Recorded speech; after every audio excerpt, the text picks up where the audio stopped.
ఓటేసి అక్కడ దేనికి వేసామని 8586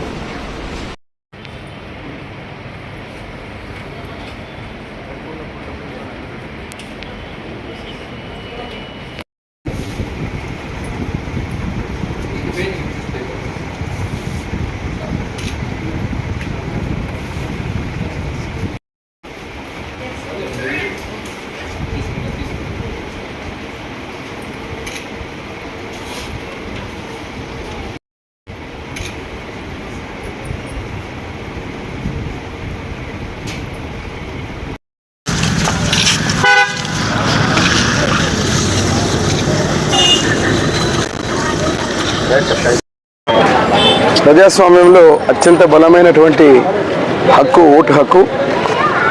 ఈరోజు ఎన్నికల సమరంలో ఓటుని ఇవ్వడం అనేది, ఓటు వేయడం అనేది ప్రతి ఒక్క పౌరుడి యొక్క హక్కు.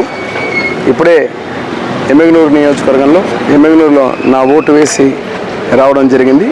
ఇప్పటివరకు ఎమ్మిగనూరులో ప్రశాంతంగా జరుగుతోంది పోలింగు. ఓటింగ్ శాతం కూడా బాగానే పెరుగుతూ ఉంది.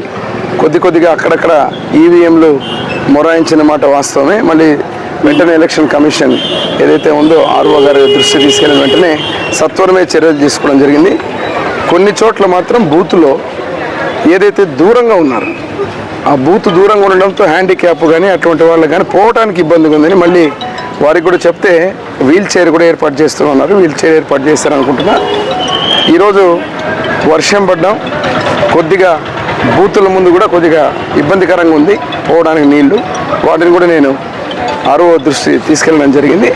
వాటి మీద చర్యలు తీసుకుంటారని చెప్పడం జరిగింది. ఈరోజు ముఖ్యంగా ఓటింగ్ శాతం, ఓటింగ్ సరళ చూస్తున్నారు.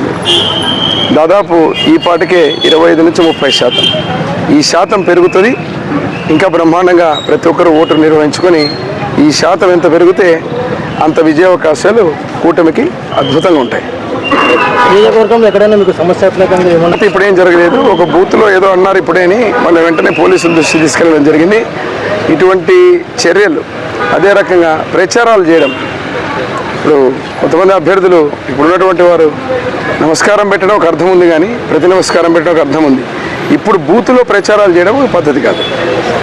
అదే రకంగా సంబంధం లేని వ్యక్తులు లోపలికి రావడం కూడా నేను ఇప్పుడు కంప్లైంట్ ఇచ్చాము. కొన్ని వారు చర్యలు తీసుకున్నారు కాబట్టి నో ప్రాబ్లం.